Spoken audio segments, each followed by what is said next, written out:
Semangat pagi. Assalamualaikum warahmatullahi wabarakatuh. Salam sejahtera buat kita semua. Teman-teman, hari ini kita lanjut kuliah Sistem Siberfisik dan Praktikum ya. Kita membahas mengenai introduction, itu bagaimana sistem siberfisik itu sendiri atau embedded system, kemudian tentang kontrol, sensor dan aktuatornya, serta aplikasi dari sistem embedded dalam kehidupan sehari-hari. Ini outline kuliah kita hari ini, ada tentang siberfisik atau embedded system, kemudian sensor dan aktuatornya, serta application area dan example dari sistem siberfisik. Nah, sistem siberfisik atau embedded system akan kita bahas di sini. Nah, definisi dari sistem siberfisik atau embedded system, itu sistem siberfisik merupakan sistem komputer ya atau sistem embed, sistem tertanam yang mekanisme kontrolnya berdasarkan algoritma berbasis komputer ya, atau computer based algorithm. Nah, dalam sistem siberfisik, ini komponen fisik dan komponen perangkat lunak saling terkait ya, mampu beroperasi pada skala spasial dan temporer yang berbeda. Nah, perilakunya dinamis dan bisa berinteraksi satu sama lain sesuai dengan konteksnya. Nah, sistem ini dulu kita kenal sebagai embedded system ya, atau sistem tertanam. Di sistem embedded system atau sistem tertanam, nah, sebuah perangkat melibatkan ini programmable computer yang bukan merupakan general purpose computer. Jadi ini lebih spesifik ya. Tapi belakangan kita bisa menggunakan sistem yang sebetulnya bisa dikembangkan seperti general purpose. Seperti misalnya Android based smart system, kita bisa implementasikan dia sebagai sistem siberfisik. Namun kalau tujuannya lebih ke jangka panjang, kita mesti mendesain sistem siberfisik yang hemat energi, gitu ya, mungkin beroperasi dalam situasi khusus. Nah, kadang-kadang rancangan sistem siberfisik atau embedded system dibuat optimal untuk aplikasi yang spesifik. Kadang-kadang pernak-pernik yang tidak diperlukan itu dibuang ya, agar baik dari sisi cost maupun penggunaan energinya lebih efisien. Nah, sistem siberfisik umumnya merupakan komputer sistem dalam konteks yang sesuai dengan tujuan dia dibuat, memiliki tas yang spesifik, kemudian seringnya ini merupakan hardware dan software co-design. Nah, kemudian didesain secara optimal untuk sesuai dengan karakteristik aplikasi yang didesainnya. Kemudian kadang-kadang sistem ini tidak visible dari sisi user. Ya, seringnya ini untuk real time system ya. Jadi untuk mengakuisisi data lewat sensor, kemudian untuk merespon terhadap lingkungan lewat aktuator, dikontrol oleh program yang ditanam dalam prosesor tertentu. Dan responnya sama mengambil datanya ya mesti sesuai dengan constraint waktu. Karena dibuat banyak, kemudian beroperasi dalam jangka panjang, biasanya ini ada constraint cost ya. Mesti didesain spesifik, kemudian memorinya mungkin secukupnya, mungkin CPU-nya juga secukupnya, dan energi efisien. Hampir semua hal itu ada embedded system-nya ya, ada embedded system atau sistem siberfisiknya, termasuk misalnya smartphone, printer, di automobil, kemudian di produk-produk aviation, kemudian di produk-produk household, kemudian termasuk di produk-produk medical, kemudian mainan anak-anak, dan lain-lain. Nah, ini Dari sisi arsitektur sistem embedded ya, itu umumnya ada dari dunia analog, inputnya dari sensor, kemudian outputnya dari aktuator, kemudian dikontrol atau diolah oleh CPU, dan tentu mesti disimpan dalam bentuk memori. Nah, ini human interface-nya mungkin bisa di perangkat yang lain, gitu, atau di UI di embedded system, tapi terbatas ya. Kemudian ada punya sensor aktuatornya, di sini proses pengolahannya, kemudian ada juga eksternal prosesnya mungkin yang masuk ke proses ini. Nah, ini adalah si sistem embedded itu sendiri. Ini contoh dari sistem siberfisik yang ada di automobile ya. Jadi di mobil saat ini kalau kita lihat tentu ada banyak instrumen ya, ada sistem embedded banyak di situ, termasuk untuk urusan rem ya. Jadi kemudian untuk urusan lampu, kemudian buka pintu, kemudian termasuk mengunci pintu, kemudian menyetel kaca ya, mirror, termasuk ini di speakernya, kemudian ngatur tempat duduk. Nah, semuanya ini merupakan sistem tertanam yang ada di automobile, dan komunikasinya itu bisa menggunakan ini control area network, dan deteksi mobil ada di posisi mana, mungkin dia ada GPS-nya, kemudian terkonek dengan dunia luar, dengan user yang ada di dalam maupun di luar, mungkin dengan ada GSM dan lain-lain. Nah, biasanya ada dua tipe dari sistem siberfisik. Yang pertama adalah sistem yang closed loop, dan yang kedua adalah sistem yang open loop.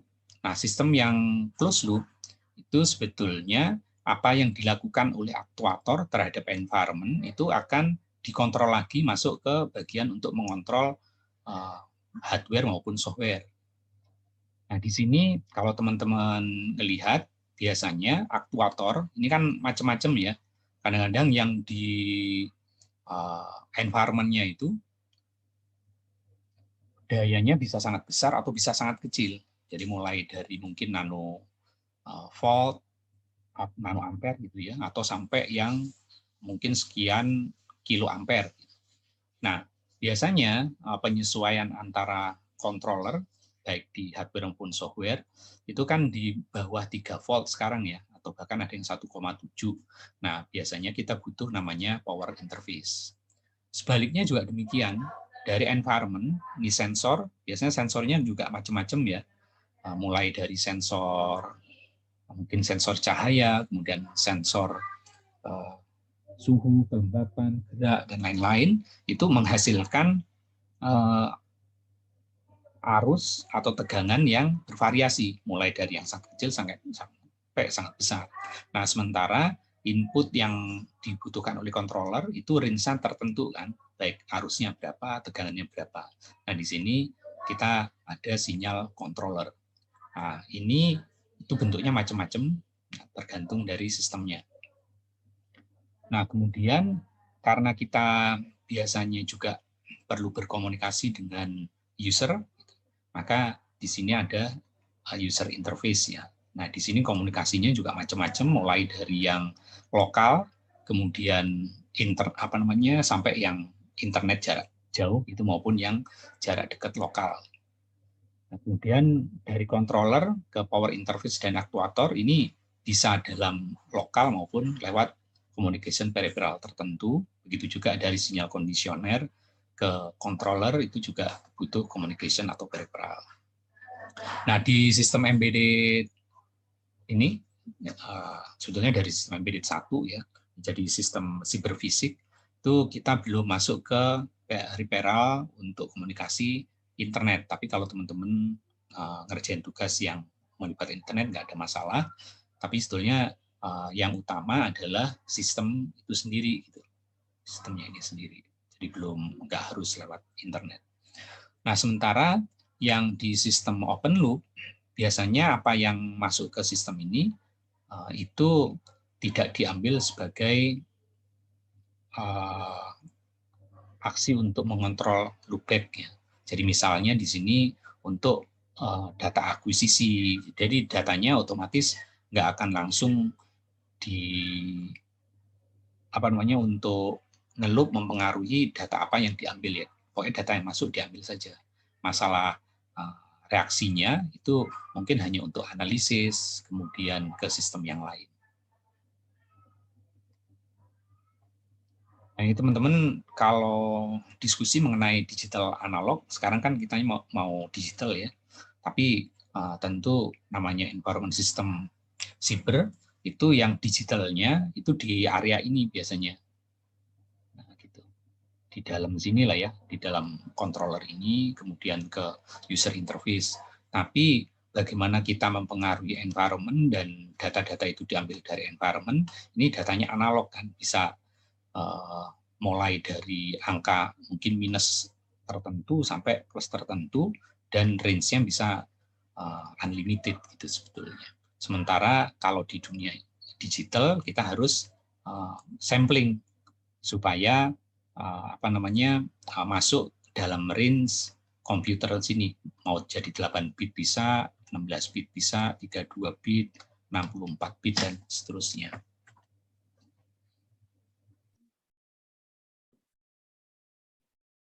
Berikutnya kita membahas mengenai sensor aktuator di sistem siberfisik. Nah, biasanya ketika kita mendesain sebuah sistem siberfisik ya, nah tentu kita butuh sensor ya. Nah, sensornya ini bisa macam-macam, tapi secara umum dia akan mengkuantifikasi environment menjadi sesuatu yang dikenal oleh prosesor. Biasanya kan electrical gitu.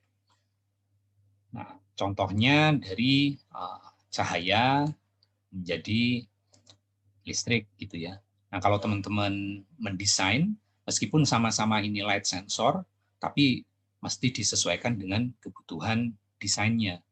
Karena kan yang terbaik itu bukan hanya dari performance kan, dari cost-nya, dari size-nya. Nah, itu juga harus disesuaikan. Jadi bukan hanya untuk light sensor, tapi untuk sensor apapun, termasuk untuk aktuator. Jadi yang terbaik di sistem siber ini bukan yang the best performance, belum tentu gitu kan. Tapi dalam case tertentu ya harus semua kombinasi sesuai kebutuhan saja. Jadi kadang-kadang yang diinginkan itu bukan yang tercepat, gitu kan, tapi katakan yang paling kecil, yang penting cepatnya cukup, tapi low energy, misalnya seperti itu. Sama seperti di handphone ya, ketika dulu awal tahun 2000-an, handphone itu berlomba-lomba ukurannya menjadi kecil-kecil gitu kan. Tapi ada saatnya di mana ukuran kecil itu sudah tidak akan menarik di pasar. Jadi ukuran yang menarik itu yang bisa digenggam oleh jari. Setelah itu dia akan bergerak ke spek yang lain. Nah, sama di sini kalau misalnya sensor salah satunya yang dilihat misalnya apakah yang mau dilihat akurasinya, kemudian apakah yang mau dilihat ini current looks-nya, tentu semakin bagus biasanya harganya. Nah, kita akan nyari harga biasanya yang sesuai untuk kebutuhan. Jadi untuk karakteristik light sensor, untuk case light sensor ya, untuk sensor-sensor yang lain teman-teman juga mesti melihat detail disesuaikan dengan kebutuhan. Misalnya untuk foto resistor, oh ini karakteristiknya, kalau misalnya ada cahaya, dia resistansinya hanya 1 kilo ohm. Tapi kalau nggak ada cahaya, 10 kilo ohm. Tapi kalau foto diode, light density-nya mempengaruhi, jadi variasinya lebih banyak. Sementara kalau foto transistor, ini menggunakan transistor, jadi kalau untuk cahaya tertentu, yang ini ada penguatan. Jadi kalau misalnya untuk case mana cahayanya lebih sedikit mungkin dibanding yang fotoresistor, lebih sensitif.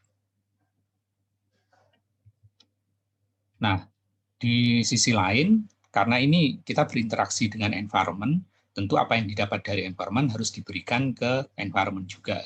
Nah, bentuk dari controller ke environment kita sebut sebagai aktuator. Nah, di aktuator, kadang-kadang energi yang dibutuhkan oleh environment itu sangat bervariasi, mulai dari kecil sampai sangat besar, sementara di prosesor, range-nya tertentu, biasanya kalau tegangan sekarang itu sekitar 3 volt ya, atau bahkan di bawah itu, sehingga butuh ini namanya power, penyesuaian power.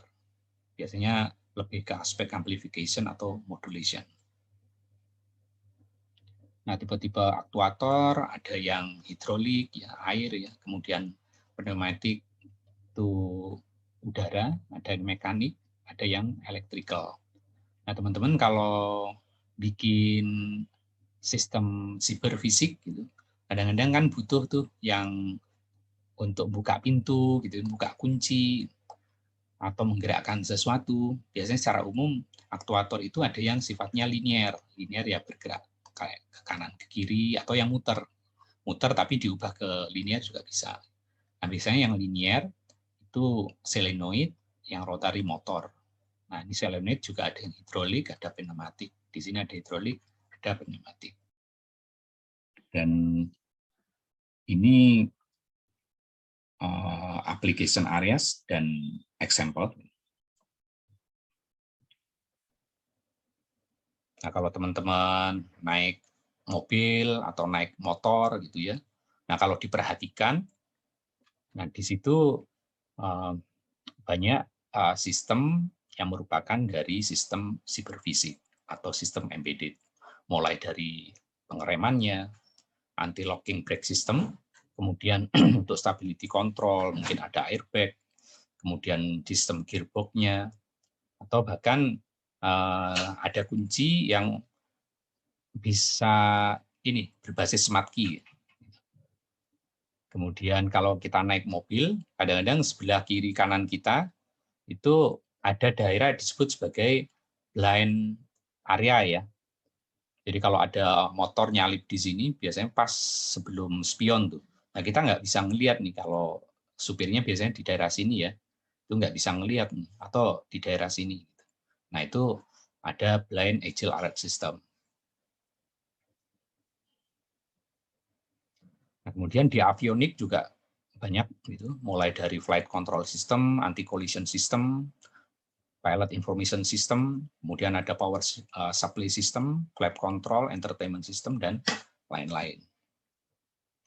Kemudian di sistem railway juga demikian, mulai dari, kalau dulu kan pengaturan sinyal itu pakai manual ya, nah sekarang itu banyak yang menggunakan sistem embedded. Kemudian informasi yang ada di dalam sini, pengaturan suhu, itu juga merupakan sistem embedded.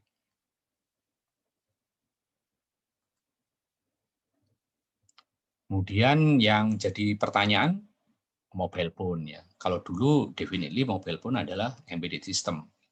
Karena kita punya telepon hanya untuk nelpon aja. Biasanya dulu GSM. Jadi generasi awal-awal GSM masuk itu tahun 95 gitu. Ya handphonenya gini aja hanya untuk nelpon. Setelah itu baru masuk SMS. Setelah itu macam-macam sampai sekarang handphone yang kita kenal. Bisa ngambil ada kameranya, kemudian ada untuk ngecek kesehatan dan lain-lain. Sehingga ya ini masih bisa dianggap sebagai embedded system, cuma prosesornya itu merupakan prosesor dan aplikasinya itu sudah banyak yang general purpose. Kemudian ada geopositioning system, mungkin ada pemberitahuan ke ambulan gitu ya, ke polisi atau untuk rescue staff atau tujuan yang lain. Kemudian di sini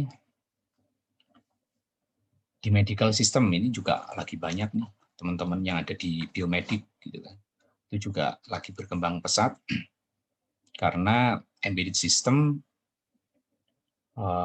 bisa untuk meningkatkan layanan kesehatan ya. Mulai dari monitoring kesehatan kita, pola makan kita, pola olahraga kita, semuanya itu melibatkan sistem embedded. Kemudian authentication, ya, teman-teman kalau yang masuk kampus sekarang, beberapa kelas sudah menggunakan fingerprint ya. Contohnya yang ada di kelas gedung K atau S, saya lupa itu. Itu sudah dilengkapi dengan ini, termasuk kamera, sensor, dan lain-lain.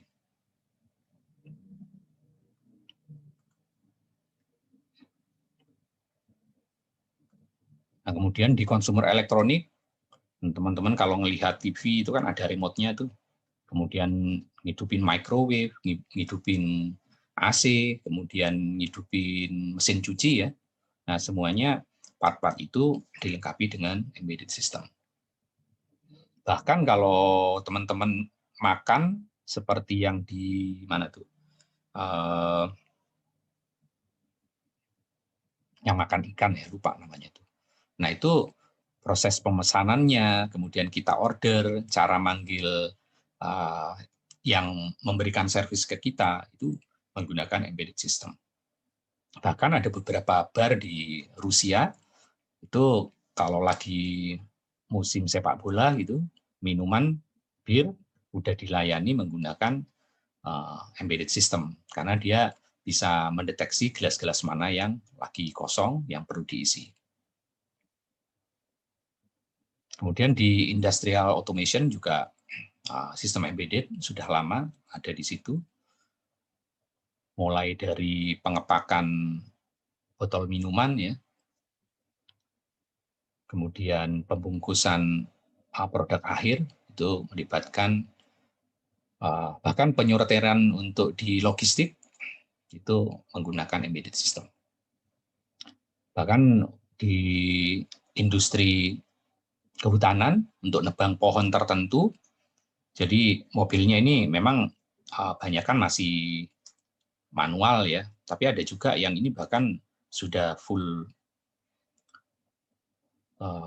ya seperti ini ya Google Drive ya.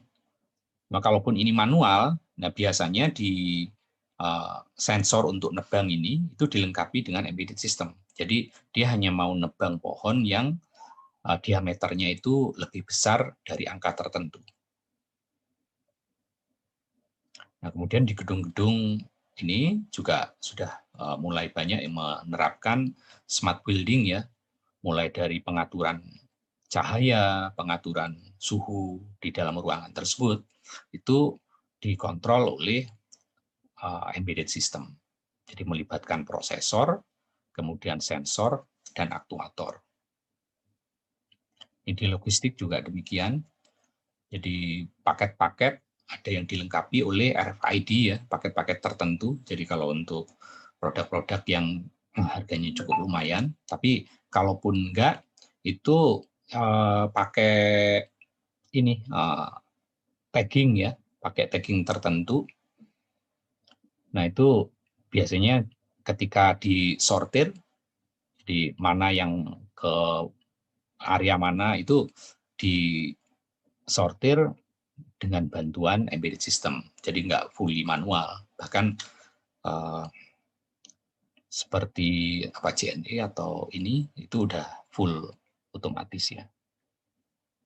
Nah teman-teman yang ikut tim robotika juga, jadi robotika mulai dari sistem yang besar sampai sistem yang kecil yang masuk ke dalam tubuh manusia itu banyak embedded system di dalam situ. Bahkan terakhir yang diluncurkan oleh NASA ya, yang meluncurkan wahana ke Mars dan berhasil itu adalah robot dan bagian-bagiannya banyak didukung oleh embedded system. Nah, robotik termasuk Lego. Kemudian di military, jadi mulai dari radar, kemudian sistem deteksi pesawat, dan juga ini di senjata-senjata yang ada sekarang, gitu kan. Jadi baik senjata yang berat maupun senjata yang ringan ya. baik di pesawatnya ataupun di kapal selam maupun kapal permukaan. Kemudian di senjata seperti AK-47 gitu, di modif atau M16, nah itu dilengkapi dengan sensor dan triggernya itu hanya akan bisa ditembak kalau dia itu ngelok ke sasaran tertentu. Nah, itu adalah contoh dari embedded system. Nah, ini kalau perbandingan antara microcontroller, DSP, dan juga prosesor, nanti insya Allah saya sampaikan di pertemuan berikutnya ya. Nah, ini ada tugas teman-teman yang nanti saya sampaikan di kelas emas. Teman-teman tolong sampaikan ini di kelas emas dalam format PDF ya. Nah, itu ada 2 nih. Yang pertama adalah teman-teman diminta untuk menjelaskan sistem embedded pada robot pemadam api dan juga robot UAV fixed wing.